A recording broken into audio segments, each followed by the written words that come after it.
سورہ اخلاص پڑھو. جب پڑھ لی میں اب نظر کرو. اب نظر کی آسمان کی طرف.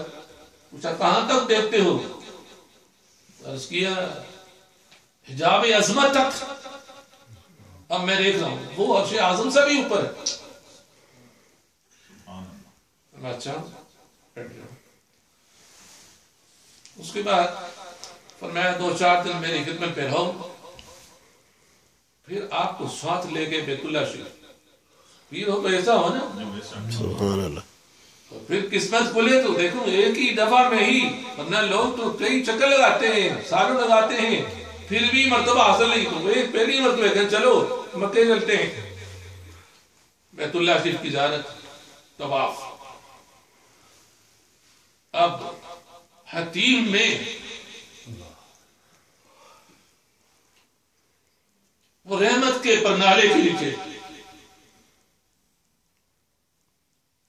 وہاں لے گئے. وہاں دعا کی اللہ معین کو قبول کر لے. سبحان اللہ. آواز آئی میں نے معین کو قبول کر لیا. اب زیارت سے طواف سے عمرے سے فارغ ہوئی، مدینہ منورہ تشریف لے گئے. مزار انور کے سامنے آپ فرماتے ہیں میرے پیر صاحب مرشد صاحب فرمانے کے سلام کرو. میں نے عرض کیا الصلاۃ والسلام علیک یا رسول اللہ. تو جواب آیا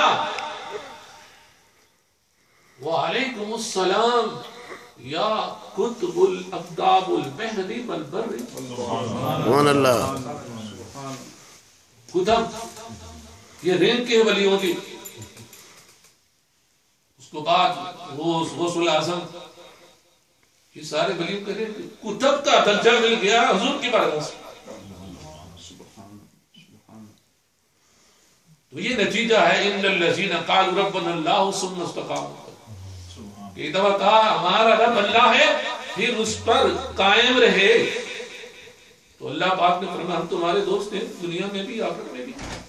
تو قطب کا درجہ مل گیا. اس کے بعد پھر واپس آئے اپنے گھر. کچھ دنوں بعد پھر حج کے لیے چلے گئے. حج کر کے اس طرح مدینہ منورہ ہوتے روضہ رسول کے سامنے آپ ورد کر رہے تھے کہ آواز لگانے والے نے آواز لگائی محی الدین کو لے آؤ، محی الدین کو لے آؤ. اب وہ شرطے وہ فوراً بھاگے. آواز لگائی محی الدین کو اللہ کے رسول بلا رہے ہیں، محی الدین کو اللہ کے رسول بلا رہے ہیں. محی الدین تو بہت سارے دوست. پھر وہ حاضر خادم حاضر ہوئے اللہ کے رسول سے یا رسول اللہ محی الدین نام کے تو بہت لوگ ہیں، کس محی الدین کو؟ فرمایا محی الدین چشتی کو بلا کے لے. سبحان اللہ. اب محی الدین چشتی حاضر ہوئے.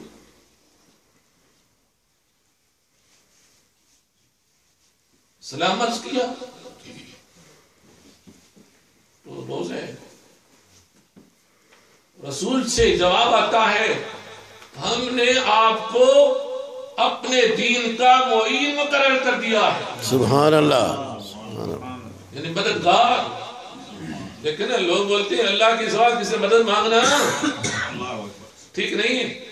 تو اللہ کے رسول فرما رہے ہیں معین آپ میرے دین کے مددگار ہیں اور آپ کو میں ہندوستان بھیج رہا ہوں.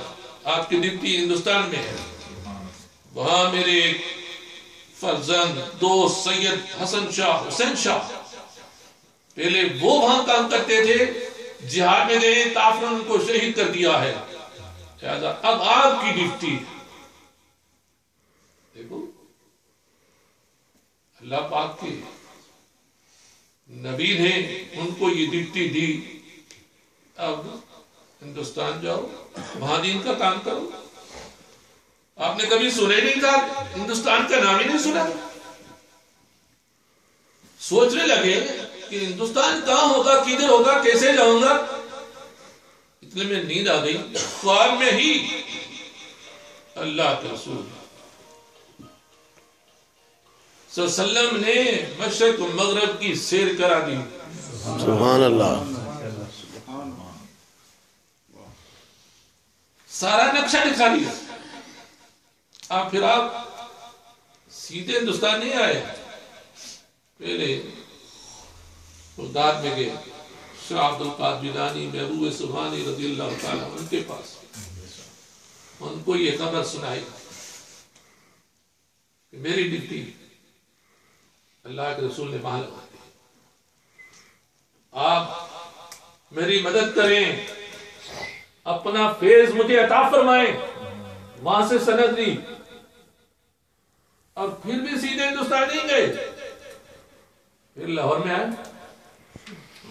ذات علی اجبری کے مزار پر، وہاں چلا کاٹا، فیض ملا. پھر وہ اپنا ایک شعر وہاں کہہ کر کے پھر وہاں سے روانہ ہو. گنج بخش فیض عالم مظہر نور. سبحان اللہ. گنج بخش فیض عالم مظہر. کون کہہ رہا ہے؟ محی الدین چشتی اجمیری، جن کی ڈٹی اللہ کے رسول نے لگائی. وہ داتا صاحب کے بارے میں کہہ رہے ہیں کہ گنج بخش خزانہ بخشنے والے ہیں، اللہ کے نور کے مظہر ہیں. ناقصانہ پیر کامل کاملہ راہ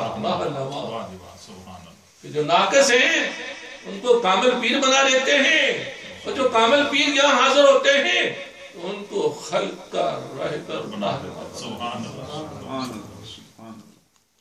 اس کے بعد پھر وہاں گئے ہندوستان، شہر سے باہر ہی ڈیرا لگایا. رائے پتھورا اس کی اس وقت وہاں حکومت تھی، راجہ. اس کے کچھ چند سپاہی وہاں بیٹھے تھے. انہوں نے یہاں ڈیرا لگایا تو انہوں نے منع کی یہاں ڈیرا مت لگاؤ، اس لیے کہ یہاں تو رائے پتھورا کے اونٹ بیٹھتے ہیں، آپ یہاں نہیں بیٹھ سکتے ہیں. میں اچھا ہمیں اونٹوں سے کیا تعلق، ہم تو جا رہے ہیں، راجہ کے اونٹ بیٹھے ہی رہیں گے.